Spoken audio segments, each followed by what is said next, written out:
Hi Esther. Okay. Hello. Belum start lah. Hello. Belum. Hello. Baru cukup orang. Yep. Nice.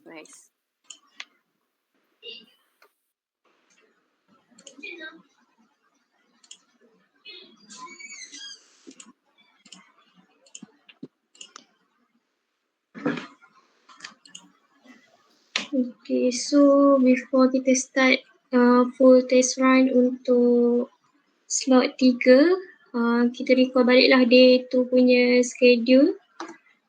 Yang kita akan start pukul 9 untuk pre-welcome party. Lepas tu day 1 stimulation, and then baru kita masuk group slot 3. Pre-welcome party ni kita akan buat dekat Google Meet, and then untuk day 1 stimulation tu kita pergi dekat Discord yang group leader akan handle, and then baru kita masuk slot 3 untuk lesson dan juga game. Lesson kita akan buat dekat Google Meet, dan game kita akan buat dekat Discord. Lepas tu untuk Discord group ni semua dah jelas kan untuk korang masuk group Discord mana. Untuk first person masuk Discord group 1, second person untuk Discord masuk Discord group 2 and so on lah. Macam ni untuk senarai nama ni.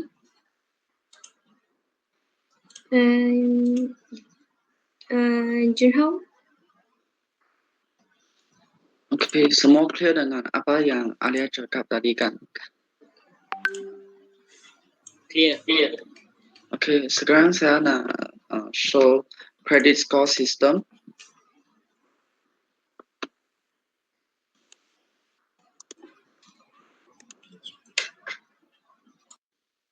Okay, semua boleh nampak kan? Nampak. Boleh.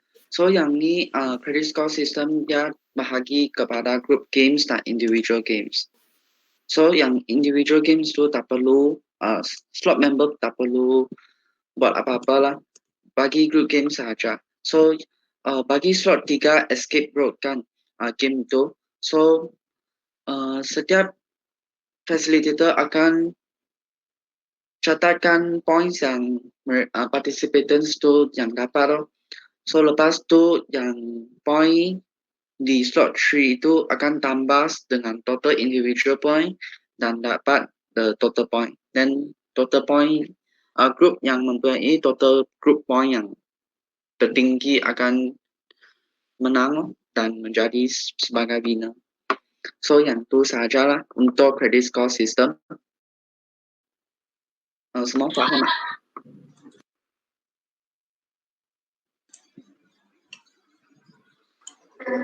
Yang kenapa?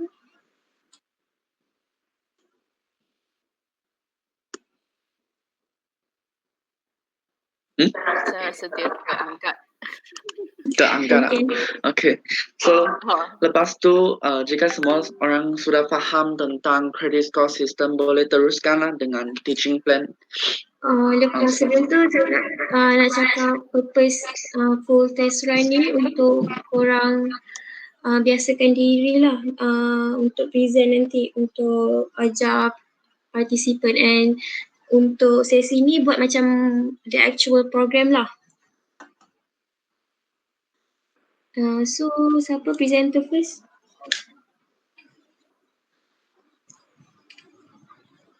Nak start dari awal ke apa? Maksudnya kita welcome the participant. Ya, semua. Daripada Okay. welcome tu sampai game habis. Alright.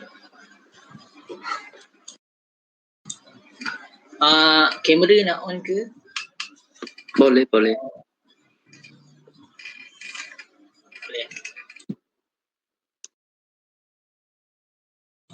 Okay, saya start Okay, start lah. Just anggap kita Start boleh, sebagai peserta. Participant. Okay, baik. Okay. Assalamualaikum, hello and good evening everyone. So welcome to the third slot for this camp, and for this slot it is about the navigation. So I hope all of you will stay focused and energetic during this slot, because in this slot it will be a lot of technique and method that will be taught by us. So it will be a little bit confusing since we done it virtually. So for the introduction, my members Wafi will take over.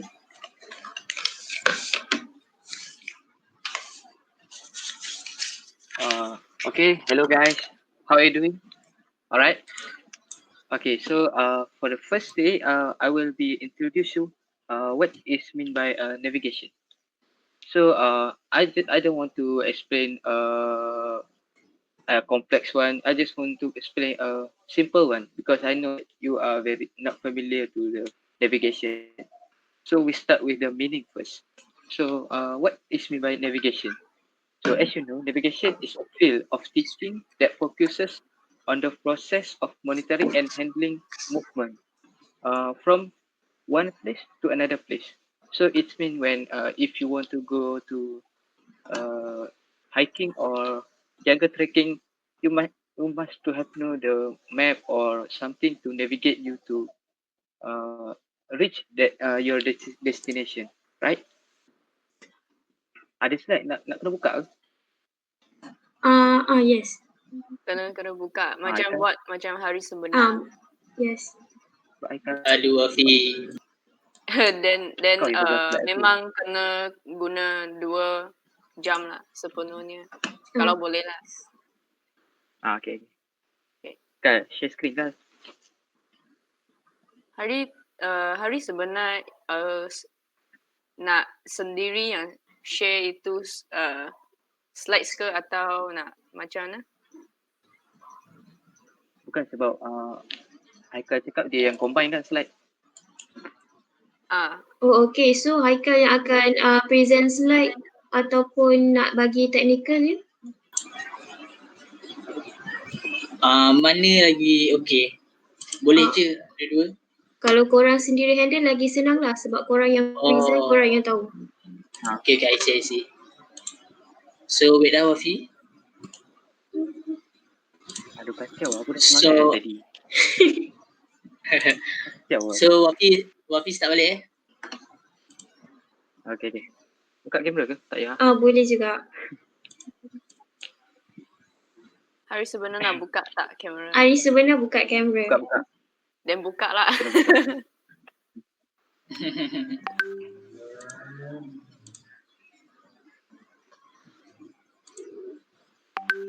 Okay Wafi dah ke? Jap.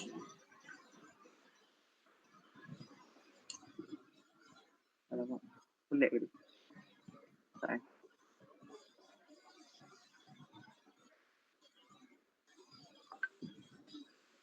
Everyone nampak ke? Okay. Nampak. Boleh. Tapi kalau boleh bawah tu hilangkan yang stop sharing apa tu. Okay. I see. Okay. So aku terus start Betul. Okay, hello guys. How you doing? Are you great, right? So this Okay. time is you will learn about navigation. So I know that you guys are not familiar because you are just a secondary school and you doesn't even matter what is navigation. So I'm gonna explain as simple as I can. So the first is you have to know what is meant by navigation. So navigation is a field of teaching that focuses on the process of monitoring and handling movement from one place to another place. So for example, I just give if you want to go hiking or jungle trekking, you must know the map, right? You must know the pathway you have to take to reach your destination. So this is the perfect slot you have to know. So next is navigation in a broader sense can refer to skills or studies that involve position and direction.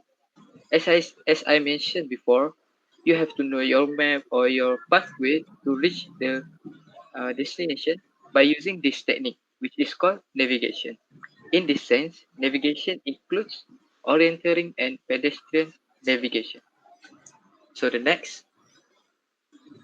So in this slot, you will learn about 3 techniques of navigation. So the first technique is the map. You will know how to read the map and use the map properly. So the next is compass. Beside the map, the compass is very important for you as a navigation tool to reach your destination so that you will not lose. So for the third one, it is very complicated, but I can I can okay, you will excited to learn this, which is nature guidelines. So besides that, we also have game. So the name game is build up story game. So that's all the introduction. Hope you guys will enjoy this navigation slot. Thank you. Oi, aku nak terang ke objektif?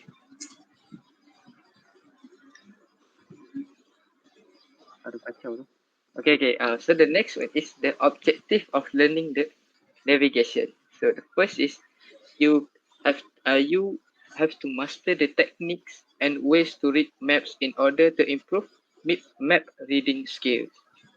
So the secondly, know the proper techniques and ways to use the compass. So as I mentioned, the third navigation technique is nature guideline. So in this slot, you will know how to appreciate the nature guideline technique as your navigation tool. So for the next is the game. The game continues the storyline is to improve thinking skill and life skill of you guys. If for example you lost in the jungle and you have to quick think about what to do. So the next is find out what to do if you get lost in the woods using all 3 navigation techniques that I have mentioned before. Next. So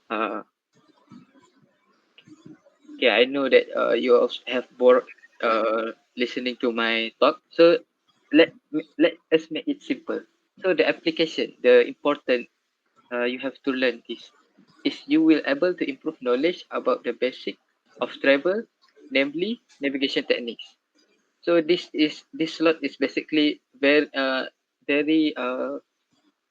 true to the navigation. So the next is you can add more knowledge on ways to survive while in the forest. So the next is I have mentioned before, able to read and use maps, compasses, and nature guidelines accurately. Next. Okay. Okay, that's all for me. Next, I will pass to the next presenter to handle you guys. Hope you guys enjoy. Thank you. So the next sampai tapi yang part conclusion tak payah pun, sampai application je. So the first presenter will be Faris pasal map. Sekejap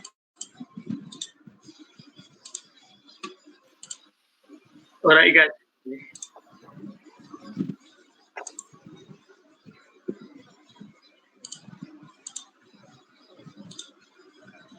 Faris nak share sendiri ke apa?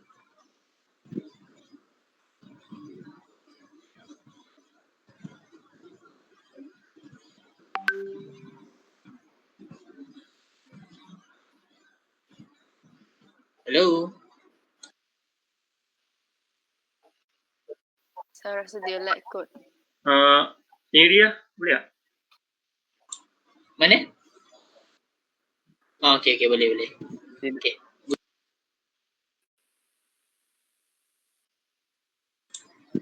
Okay, Faris, you can proceed for the presentation.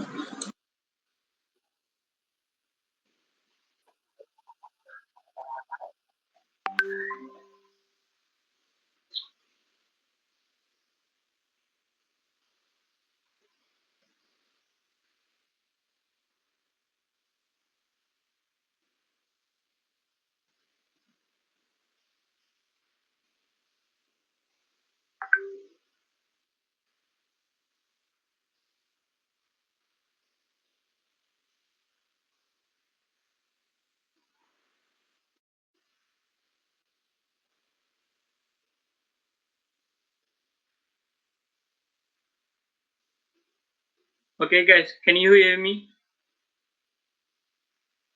Yes. Yes. Hello? Yes. Okay. Okay, this is Muhammad Faris Iman bin Hasbullah. Okay, today I would like to explain about a very interesting thing, which is map, peta. Right? So, what is map? Map is a representation of the Earth feature drawn on a flat surface. Map are used symbol and colors in order to represent features on an area, simplifying the real world. Or in easy word, math is is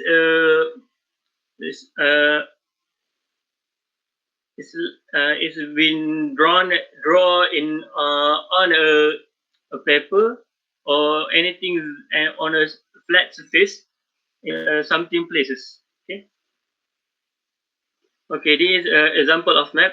I think all of you guys know this map is a Malaysian map. Yes. All right. Okay, we go to types of map. Actually, there's a lot of types of map, but will show to you only four that is the most important for us to know, which is first physical map. Is to show the natural landscape features of Earth. So this is uh, the most uses map, and we can see this physical map in books or anywhere. So the second is political map. If you see a political map, it's contain the boundaries between government units, uh, and countries' name, states, or even roads and also cities. All right. Now the third map is topographic map. This map you will see something about the geographic position, the and elevation for natural and man-made features. So we go to the last map, which is thematic map. Is to portray the geographic pattern of a theme in a geographic area, such as temperature, language, or population. If you can see in this picture, there is a legend. So here is the different with the other between the other types of the other map. Thematic has information like this. All right, this box.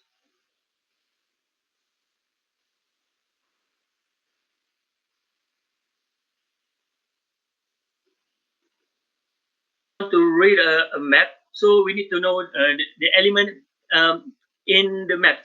Actually, there's the most important. There's a six, which is title. They will show you what's the map want to show, the legend, the symbol. Then we after that I will explain to you a lot of legend, or we call it symbol. So you will know how to figure out the all the elements in the map. Okay, and after that it is data frame. Data frame is a frame on a map with 2D content that display layer in the same geographic area. Okay, the four not arrow. The is the is must every map must have this kind of symbol, which is not error. All right, and scales will to show you the distance ratio between the actual size on the Earth and also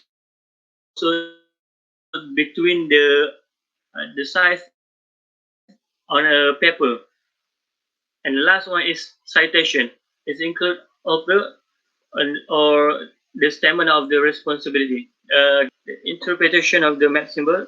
Okay, there a few example of a map symbol, or we call it as legend, like the main road, railway line, bridge, and also and others. Okay, you can read it by yourself. Okay, and one more information: every single map, every single legend or the key, or we call it a symbol, are used by our convention sign, as they are understood by everyone around the world.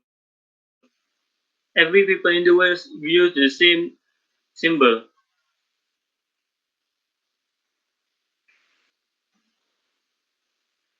All right, we go to the 5 major terrain features. Try to venture the forest or anything like more. Okay, we skip to the here. Here is the all the 5 terrain features. Okay, first we can see from left a hill, a point of a small area of high ground. Second is ridge. Ridge is a line of high ground with high variation along its crest.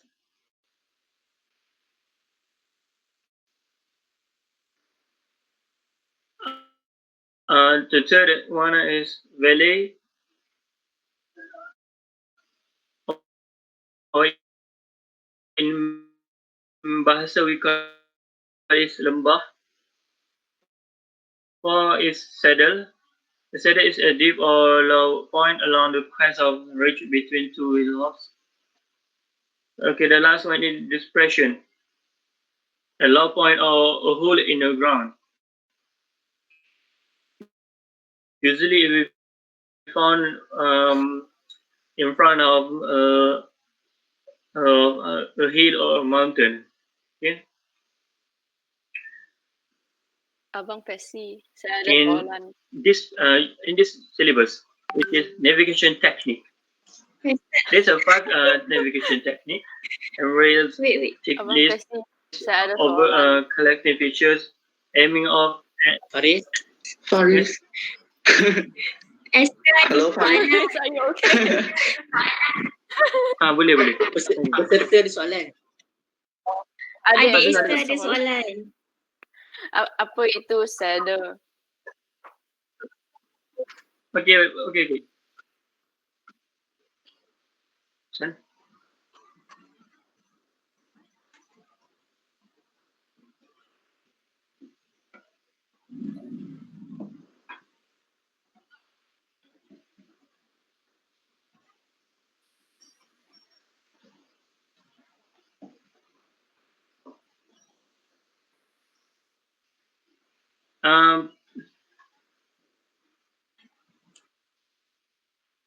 Okay, if you can see the valley and saddle, it's quite same, right?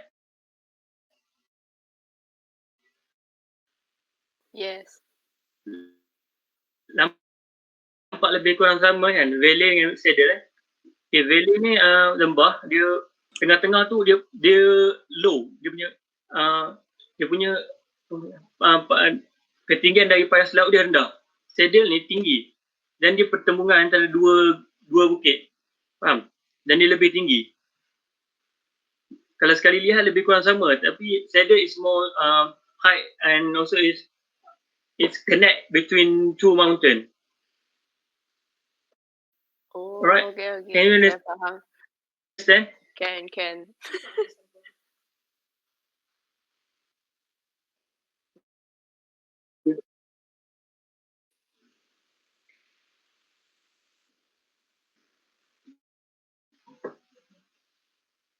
Alright. Okay.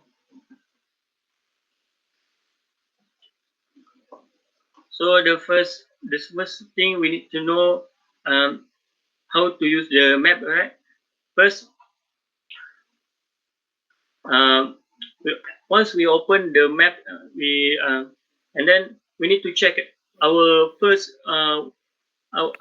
location where the starting point, and then we need to look at to the to the main our target. So we need to put like like this, just lakar kan, bulatan, and also a circle here. And in this step, we can try to figure out straight path or edge of the forest. We try to put something bigger or something we can see clearly from the distance, right? And then after that,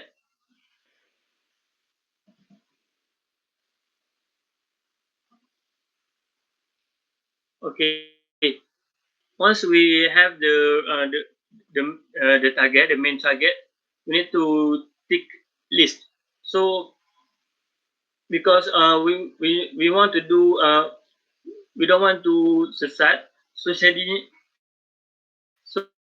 so um, we need to know something like terrain features of our target because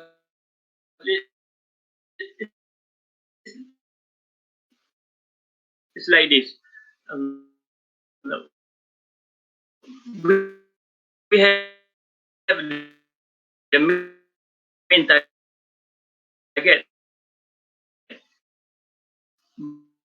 but uh, uh, you know uh, in the way to go to the main target, we need to put a few little target before we reach the target. So we put a few list, and then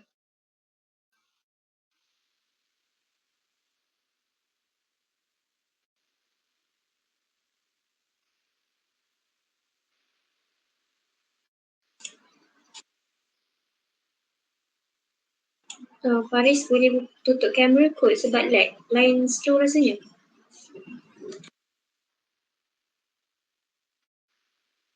Betul tu? I think he's lagging. Yes.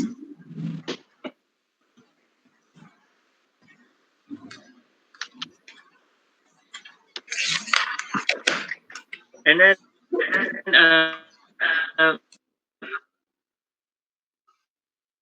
once we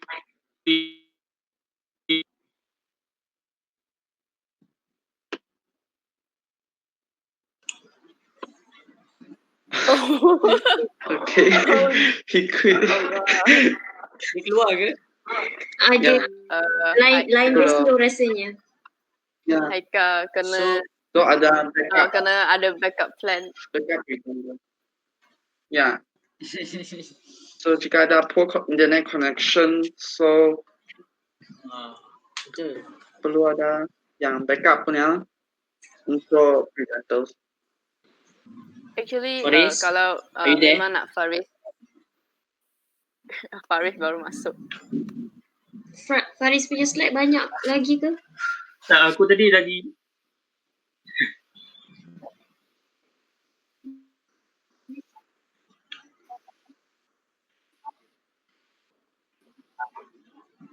aku tadi tu dalam dua lagi.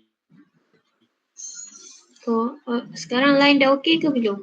Ke nak Esther, how? Nak next presenter ke apa? Okay, ada dua option lah kalau memang berlaku benda yang ni. Kalau macam lag dia sampai dia terkeluar, either ada presenter lain yang tolong present ataupun dia record dulu apa yang dia nak cakap, lepas tu just tayang lah. I see. Okay. So Faris, Tapi dia ada kelemahan dia lah. Macam kalau orang nak tanya soalan, dia tak faham, dia tak boleh stop lah. Tapi boleh stop je dan kena ada orang tolong explain lah. Okay, so sekarang proceed. proceed ke presenter kedua. Ya, proceed. Macam tadi tak berlaku apa-apa. Alright. So it's my turn. Wait.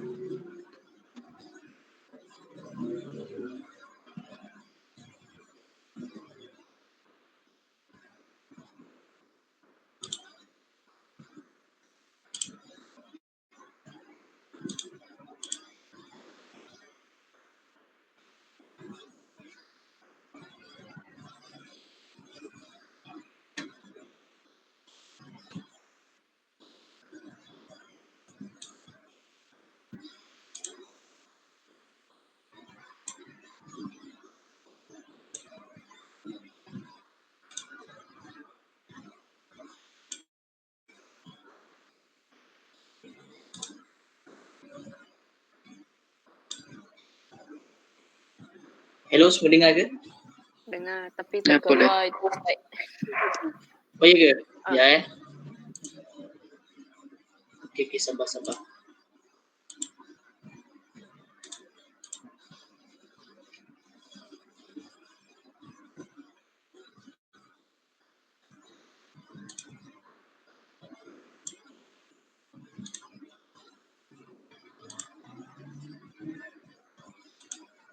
ke? Sudah, nampak. Okay. Assalamualaikum. Hello and good evening everyone. So thank you to Faris for the first component in navigation, which is map. So now we will proceed to the second component that is important in navigation, which is compass. So as everyone know, compass is one of the important navigation tool. So there are many type of magnetic compass. So actually there are many, but for this I only highlight 3 of them. So the first one is silver, and second one is simple, and the third one is lensatic. But for this slot, we will only focusing on the silver, or the other name is orienteering compass. So next, we will learn about the anatomy of orienteering compass and their function of each part. So the first one is the scales or rulers. So the function of this part is to measure the distance on the map. So second, it has the direction of travel, as you can see in the picture. So the function is to guide the direction of travel.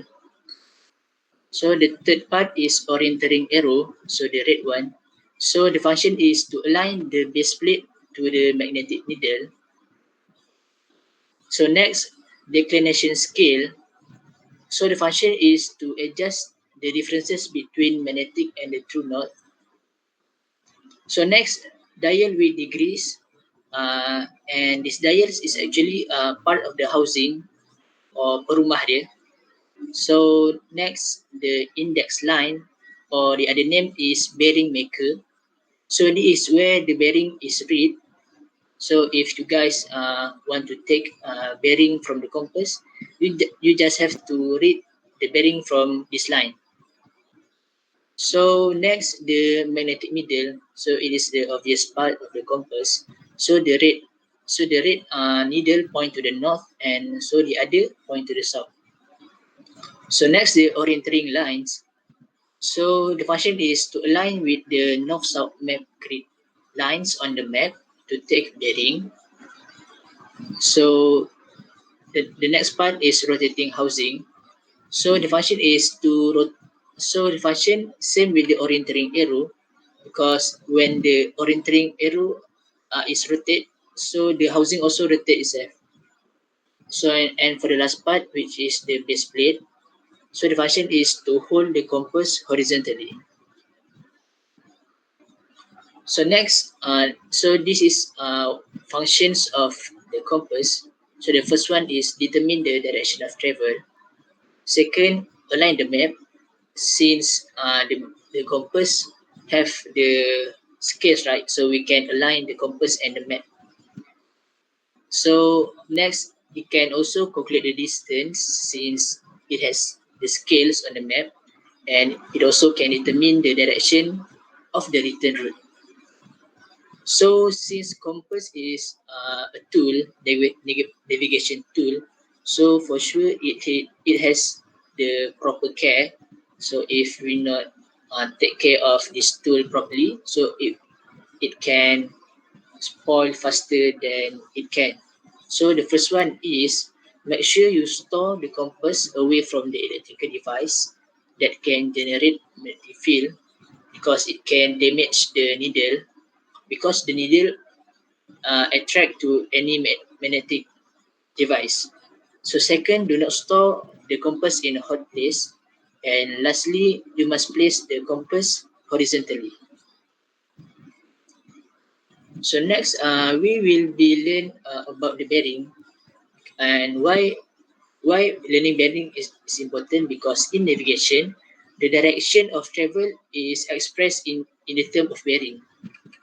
So the meaning of bearing is, the bearing is a measurement of direction between 2 points daripada satu tempat ke satu tempat, and the direction is determined based on the size of the angle expressed in degrees.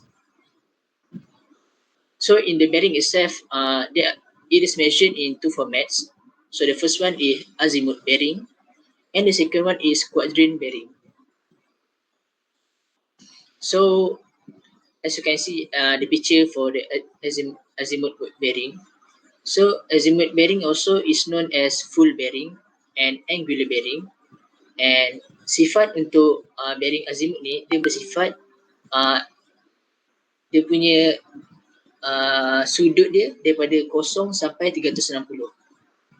Dan untuk bearing azimuth, peraturannya adalah anda mesti mengambil bearing daripada utara dan mengikut arah jam. So for the second one, quadrant bearing. So for this bearing, it will divide the compass into 4 equal sections of 90 degrees. So it have the upper part and the lower part. So the upper part will be the north part, and the lower part will be the south part.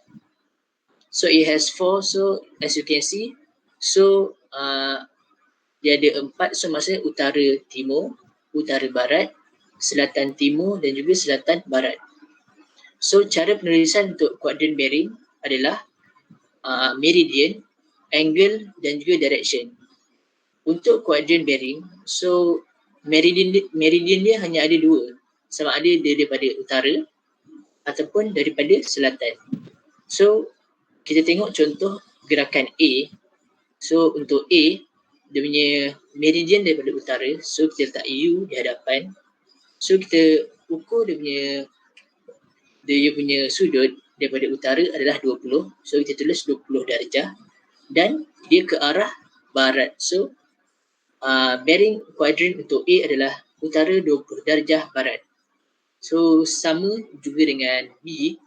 So dia daripada meridian diukur daripada utara, so U di hadapan, dan bearing diukur sebanyak 27 darjah dan ianya ke arah timur. Jadi ada siapa nak cuba ke untuk soal untuk arah C? Anyone?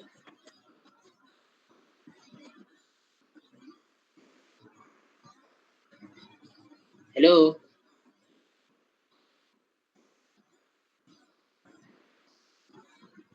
Esther, you wanna try? Hayya, why me always me. Esther Easy try. lah. Esther very walao. good.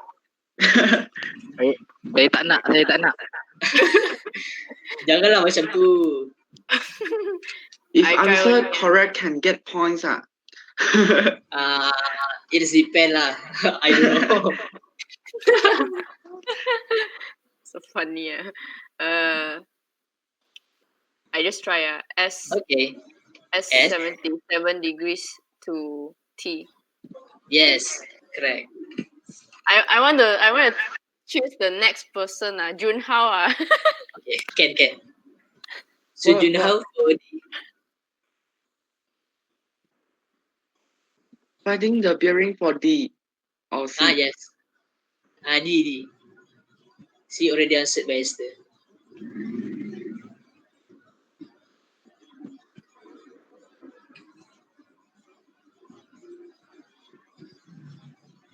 Oh, Junhao didn't listen.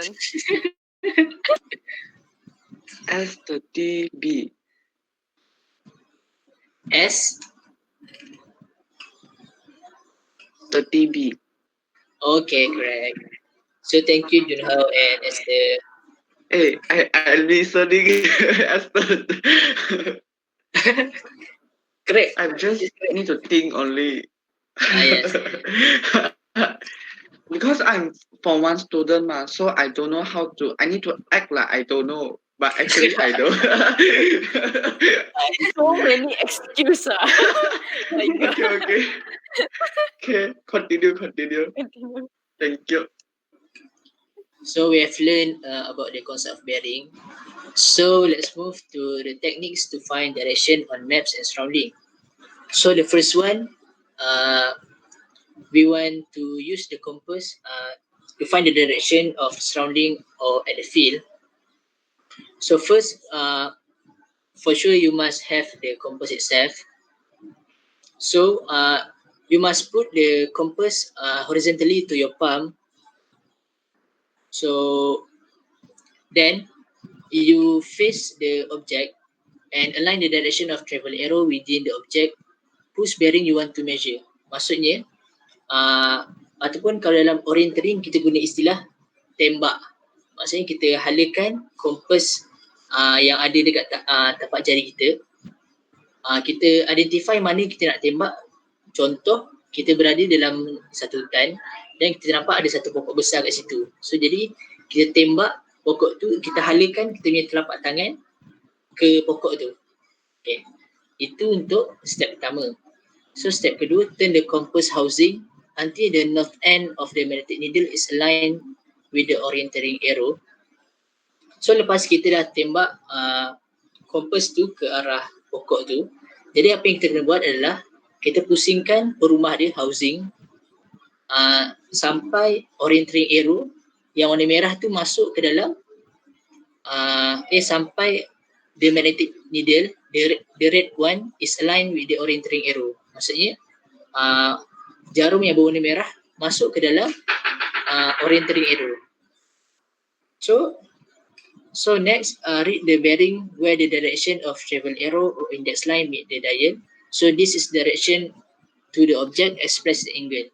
So as I mentioned before, so once you have aligned the magnetic needle with the orienteering arrow, so we just need to measure the bearing using the index line. So you read the you measure the angle from the index line and you get the bearing that you desire. So next one. So find the direction in the map. So first, so for the situation, you must have map and also the compass. So for this step, you have to make sure you know your own location and also where do you want to go. Where is the place of your destination? So you mark, you pinpoint your location and also the point of the destination. So then you make korang buat macam korang tandakan lah kawasan korang ke kawasan yang korang nak pergi dan untuk senang korang gariskan. Okay. So lepas tu apa yang korang kena buat, place the compass on the map so that the long edge connect the starting point with the desired destination. Maksud dia, kan kompas tu hujung dia lurus kan, macam pembaris. So apa yang korang kena buat, korang pastikan kompas korang tu selari dengan line yang korang dah buat tadi, daripada arah tempat korang ke tempat yang korang nak pergi. Then make sure that the direction arrow are pointing from the starting point to the place of destination. Maksudnya arah direction travel ni mesti selari dengan arah korang nak pergi. Dia tak boleh terbalik, tak boleh. Dia mesti selari, not the opposite way. So pada masa yang sama, kita boleh gunakan skala yang ada dekat tepi kompas ni untuk ukur jarak yang kita nak. So it is option whether you want to determine your distance you need to travel or not. So it depends. So then you need to hold the compass firm on the map in order to keep the base plate steady. So one of the ways to increase the accuracy of our compass is we need to hold the compass steady, because if kalau kompas tu asyik bergerak, so korang tak dapat bacaan yang sebenar. So lepas tu, turn the rotating capsule until the north-south line on the bottom of the capsule are parallel with the north-south lines on the map. So panjang sangat. So macam ni. So lepas korang dah letakkan kompas selari dengan arah korang nak pergi tadi, so apa yang korang kena buat, korang pusingkan rumah korang sehingga, kan tadi kompas antara parts dia ada orienting lines kat bawah dia yang ada banyak ni, yang ada macam 5 lines kat bawah tu. So orienting lines tu kalau housing bergerak, so dia pun bergerak sekali. So apa yang korang kena buat, korang kena pastikan orienting lines dekat kompas dia mesti sama dengan arah utara dekat map. So contoh arah utara ke depan, so korang kena pastikan arah orienting lines tu ke depan. Korang abaikan je yang jarum warna merah. So korang pastikan orienting lines parallel with the north in the map. So after that, take the bearing readings from the index line. So after you have aligned the orienting lines to the north-south line on the map, so just take the reading from the index line. So the little marker at this one. So you get the bearing. So for the second technique to transfer information from the map onto surrounding and vice versa. So for this one, actually it is the continuation from the previous one. So maksudnya tadi dekat sini korang cari bearing dekat menggunakan peta. Tapi untuk seterusnya, maksudnya kita transfer maklumat-maklumat yang kita dah dapat daripada bearing tadi untuk kita tuju ke arah sebenar, onto surrounding. So for the first step, after you get the bearing on the map, so do not rotate the housing. Maksudnya daripada sini, korang jangan ubah kedudukan dia.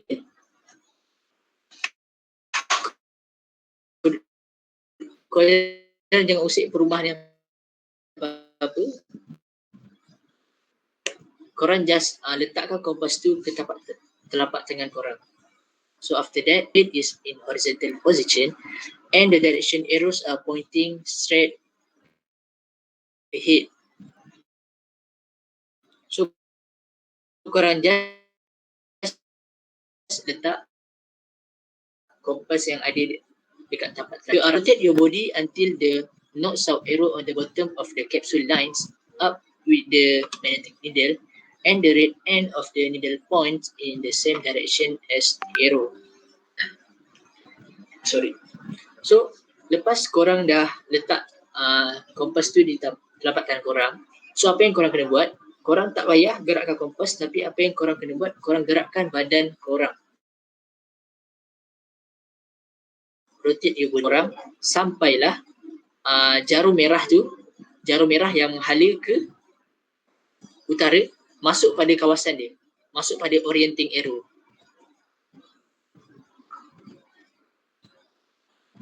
So korang jangan gerakkan kompas ataupun tangan korang. Korang pusing badan korang sehingga sehingga magnetic needle yang berwarna merah masuk kepada rumahnya, iaitu orienting arrow. So after that, the directional arrows on the base plate now show your desired travel direction. So lepas korang dah masukkan the magnetic needle on the orienting arrow, so the direction travel now is showing you your desired travel direction. So korang jangan keliru dengan, pasti ada yang keliru pasal orienting lines, orienting arrow dan juga direction of travel. So kita recap balik. So beza dia nampak ni. So ini adalah korang punya direction of travel.